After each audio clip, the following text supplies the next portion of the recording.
siglo XIX, ¿quién decía que de la Constitución de Ángeles, de la del 63, de la de Río Negro, sí, que en Colombia conocimos constituciones de ángeles, leyes para ángeles, pero bueno, este es un marco que se convierte en una nueva herramienta de lucha, y eso es lo importante. Pero entonces, el punto que es en este momento, las organizaciones sociales han luchado por el reconocimiento. Ahora este reconocimiento está y define un gran aparato administrativo para la reparación. Se define aquí la construcción, la creación de un centro de memoria histórica, la creación de un monumento nacional de la memoria, por ley, y se definen muchísimas más iniciativas, etcétera, etcétera. En el texto de la ley, sin embargo, hay una precaución frente al tema que se plantea, al problema que se plantea, y es este. Si bien hay un reconocimiento, ¿cómo evitar la estatalización de la memoria? Es decir, ahora el problema va a ser a la inversa. Es decir, ¿cómo lograr, que las víctimas tengan adecuada participación en ese nuevo escenario institucional y que lo que se institucionalice no es una memoria oficial? Ese es el pequeño problemita que tenemos en este momento por resolver.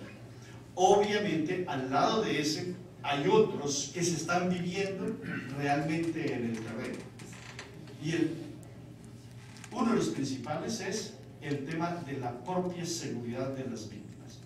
En la enorme cantidad de líderes sociales, particularmente ligados a las tierras, y particularmente mujeres asesinadas en los últimos meses en Colombia, es impresionante. Porque esto es ley de tierras también. Esto implica plantear el tema de la devolución de las tierras despojadas a los campesinos, los millones, 5 o 6 millones de hectáreas despojadas en los últimos 20 años por el paramilitarismo en Colombia. ¿Y qué había pasado?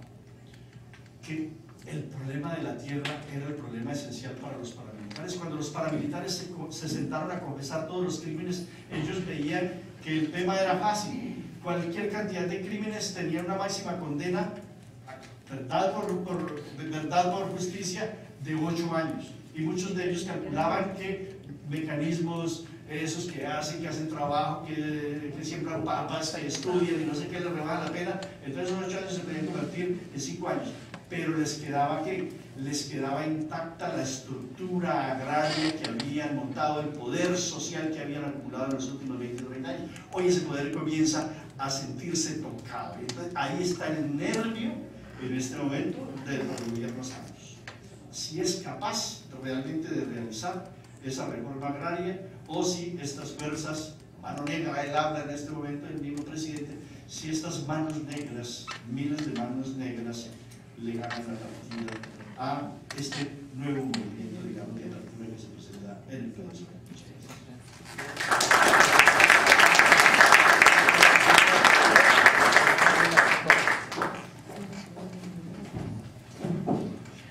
Muchas gracias. A continuación, los comentarios estarán a cargo de Jesús Cosamalón. Muchas gracias por haber venido. Él es historiador y profesor del Departamento de Humanidades de la Pontificia Universidad Católica del Perú. Gracias. Bueno, a partir de lo que el profesor Sánchez ha presentado, en función de lo que he podido anotar y comentar, y los tres, bueno, de los 4 puntos que ha tocado, 3 me parecen interesantes. Intentaré una comparación con algunas cosas que se pueden encontrar acá en Perú, ¿no? Aprovechando quizá algunos elementos provenientes de una investigación que realicé con un equipo hace un par de años, investigando en colegios qué cosas se estaba enseñando actualmente sobre la violencia política en el Perú. Es una investigación que está terminada en cuanto a la elaboración de la fuente informativa, pero todavía estamos elaborando los informes.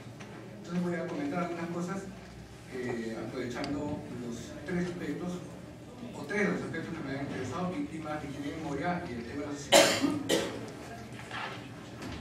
Una cosa que creo que es importante y que es muy conocida, y quería partir de ahí para agregar una cosita previa, es que, como todos conocemos, la CBR optó desde su publicación la perspectiva de la víctima, ¿no? en los relatos de la época de la Iglesia. Pero cuando uno va a las escuelas y conoce un poco cómo es que se ha elaborado el discurso escolar en los textos que se utilizan en los manuales, y me refiero no solamente a los últimos, sino a la larga tradición de textos escolares que hay en el Perú, una cosa que uno puede detectar, al menos se puede proponer, es que existe, tal vez un poco menos en los últimos años, una cierta perspectiva de presentar en general la historia del Perú como un asunto en el cual el peruano es víctima de acontecimientos. Yo lo llamaría más bien una suerte de discurso victimizado de la historia peruana, ¿no? Es decir, cuando uno revisa ciertos acontecimientos de la historia peruana y cuando es que la sociedad peruana, en fin, política, Estado, etc., han tomado decisiones que han afectado a otros, ese tipo de hechos no están en la historia. Por ejemplo, ¿cuánto espacio se le da a la llegada de la población china dentro de los discursos escolares, ¿no? Quiere ser una cosa muy pequeña, ¿no? O cuánto espacio se le da, por ejemplo, a las guerras que el Perú ha ganado, que no son muchas, pero Ecuador, por ejemplo, en el caso que se presenta acá, ¿no? Digo en el sentido de que no se pone ese discurso en general, porque rompe esta tendencia de presentar al peruano como víctima de una serie de acontecimientos externos, ¿no? Hay un caso que me parece resaltante y que cuando es casi una anécdota personal, que me enteré en la universidad, cuando estudiaba yo en la universidad, ¿no? Este hecho bastante conocido en algunos textos de la llegada de polinesios, por ejemplo, en el siglo XIX y que fueron absolutamente maltratados, haciendo un evento sumamente vergonzoso, ¿no? Similar a la llegada de los chinos, pero esta ocasionó incluso un conflicto con Francia, ¿no? Respecto al protectorado que tenían en Polinesia, en fin, fue un asunto global, ¿no? Y ese evento no está en los textos escolares, ¿no? Ni creo que esté, porque rompe un poco la tendencia que tiene que ver en, por ejemplo, cómo se lee la propia historia peruana a partir de la época incaica y la llegada de los españoles, ¿no? El Estado de Inca era una maravilla, era totalmente benefactor, etc. Y los españoles, de algún modo, tuercen el destino de esta historia, ¿no? Y agregan infidelidad a esta historia, ¿no? Es un tópico muy conocido en el Perú, en el que la gran mayoría de la población le echan los males, la culpa de los males contemporáneos a la conquista, ¿no? Y se puede encontrar con el barro en Chile, ¿no? Que es la idea, ¿no? En el sentido de que no teníamos por qué estar en esa guerra, somos víctimas de una serie de acontecimientos. Hasta cierto punto eso tiene la ventaja de la lectura que uno puede dar a los manuales, en el que no somos responsables nunca de lo que hacemos, ¿no? Sino siempre está fuera del problema. Entonces me preguntaba hasta qué punto todo este asunto de coger la perspectiva de víctima en lo de la CBR tiene el peligro, no digo que sea necesariamente algo que vaya a ocurrir, pero tiene el peligro de enganchar con eso, ¿no? De engarzar con esta lectura en los textos escolares. No estoy en contra que se ha utilizado la perspectiva de víctima por si acaso, me parece, y estoy de acuerdo con lo que se plantea en la introducción, una manera de recoger, en fin, una lectura, con la crítica que se puede hacer, y que acá el profesor lo ha comentado. Pero me preguntaba, escuchando el ejemplo colombiano, hasta qué punto todo ese discurso histórico, que creo que es algo que tiene que ser revisado, etc., corre el peligro de engarzar con una nueva lectura victimizadora, ¿no? Y que creo que en parte el incorporar la lectura de los propios victimarios ayudaría a contrapesar ese punto, ¿no? Que creo que es algo importante.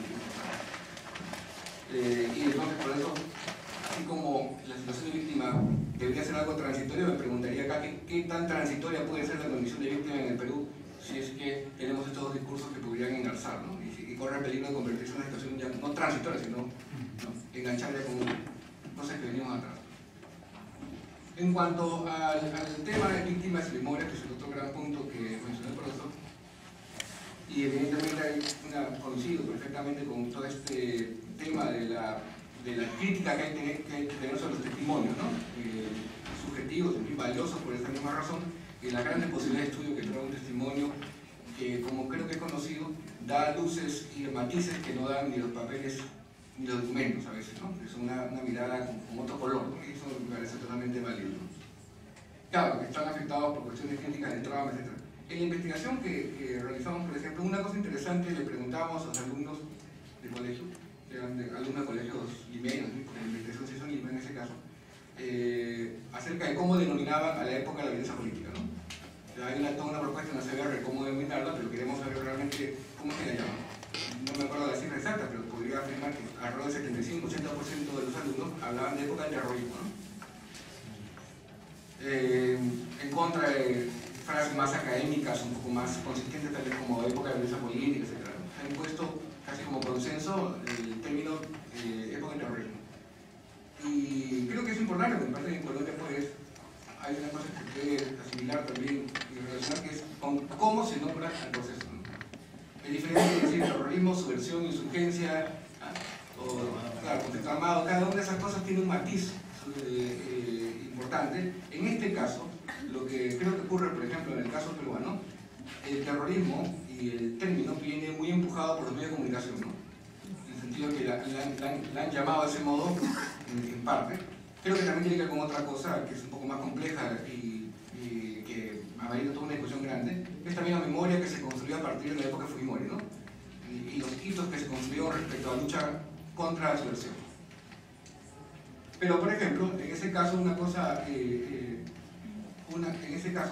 importante es que cuando se menciona terrorismo, un hecho que debe ahí señalarse es que se hace alusión, en este caso, a casi fenómenos urbanos, básicamente. Porque cuando uno le pregunta qué asocian el terrorismo, es evidentemente algo que sale muy rápido, tarata. Entonces la memoria que se construye está en función de hitos que son fundamentalmente urbanos. Pocos se recuerdan eventos rurales, digamos. Claro, hay la limitación de que esta investigación se hizo en Lima, evidentemente, y entonces eso tampoco es representativo de todo el país, eso es cierto.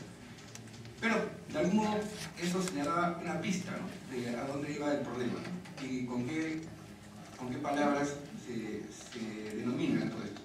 El segundo punto que quería mencionar con este asunto de víctimas de memoria tiene que ver con el tema de las generaciones.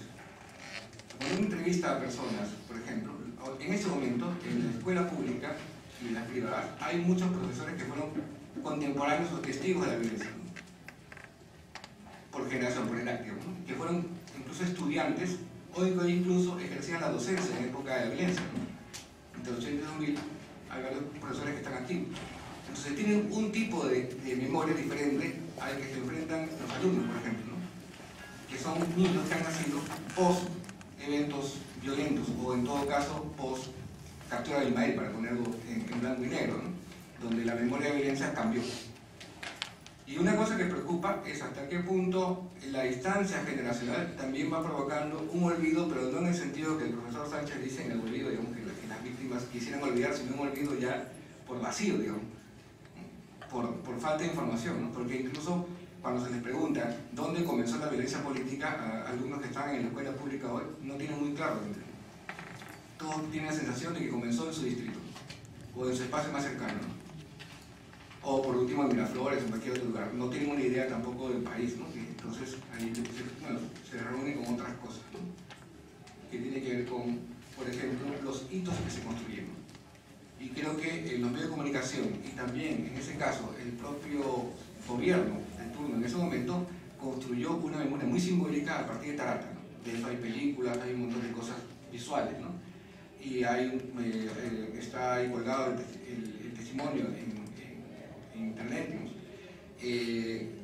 El mensaje que hay el propio presidente Fujimori después de Tarata, ¿no? Donde se utilizó, en todo caso, organizó eso en función de su propia legitimidad, ¿no? Y eso le dio un peso en los medios de comunicación muy alto, ¿no? Y cualquier recuento del terrorismo, por ejemplo, comienza simbólicamente mostrando imágenes de Tarata, ¿no? Entonces es un hito dentro de todo esto. Y entonces un escenario donde esto también se discute son los medios de comunicación, que en el caso peruano, por ejemplo, tienen un peso enorme a la hora de generar memoria, ¿no? Cuando se le pregunta a los jóvenes de dónde tienen información, no me acuerdo las cifras, pero probablemente es como un 60% que reconocen que la información de la época de violencia le viene por los medios de comunicación, no por el libro de historia, porque además en muchos colegios no se llega al tema, y no se llega al tema porque, como tal vez recuerden, hubo una época en la cual se generó una gran polémica acerca de los contenidos que había en los libros, y muchos profesores, sobre todo en las escuelas públicas, temen la reacción de autoridades, ¿no? Para que lo que vayan diciendo sea cuestionado, ¿no? O esté vigilado, ¿no? Porque, bueno, ya saben, hay toda una correctos políticos al respecto.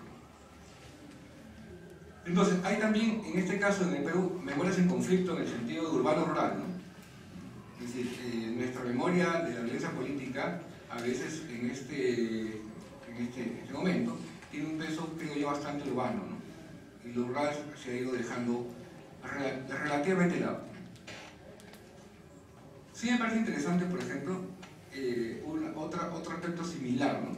Así como en Colombia, recién con la ley, aparentemente, según lo que ha comentado el profesor, se reconoce la existencia de un conflicto armado, ocurre algo parecido, creo, con un tema en el caso de la violencia política en el Perú, ¿no?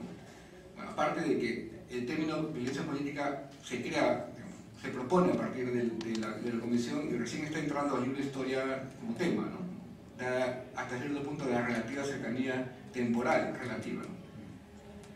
Pero hay otro tema, creo yo, por ejemplo, que sí estaba presente en la CBR y que era un tema de estudio académico, pero negado sistemáticamente oficialmente. Es el racismo y discriminación. Porque, por ejemplo, si bien existiera en Colombia una tradición de estudiar el conflicto armado, acá también en el Perú existe una tradición todavía vigente y más importante de estudiar la sociedad con relación al racismo y discriminación, ¿no? Por lo menos de la década del 70, ¿no? Académicamente es un tema muy consolidado, hay autores que han trabajado, se han mencionado acá, el mismo Carlos Iván y otros más.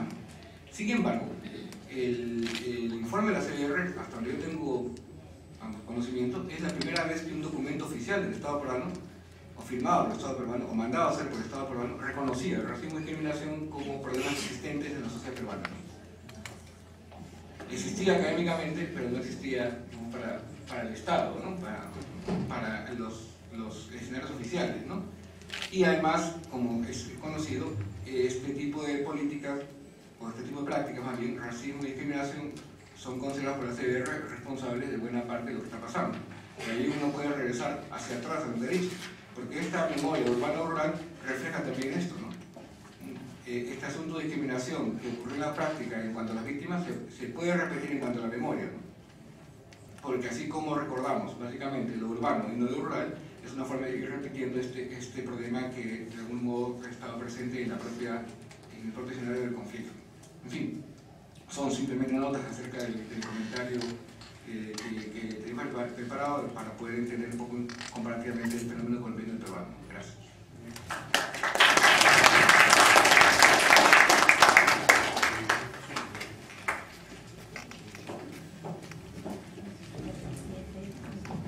Pasando ya a la última parte de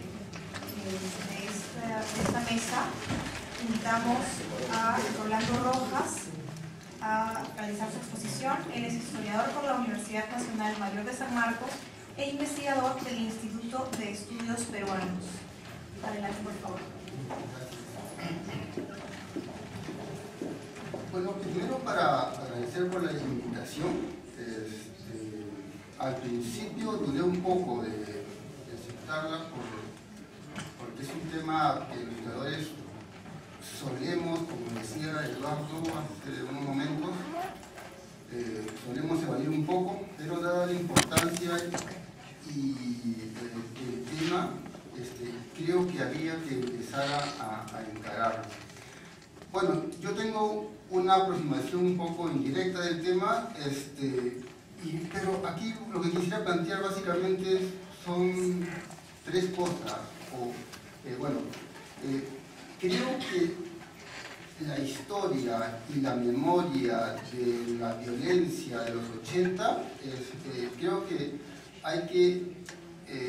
se ha construido en base, o se ha concentrado en el Sendero, y creo que habría que empezar a expandir nuestra mirada, habría que empezar a expandir nuestro acercamiento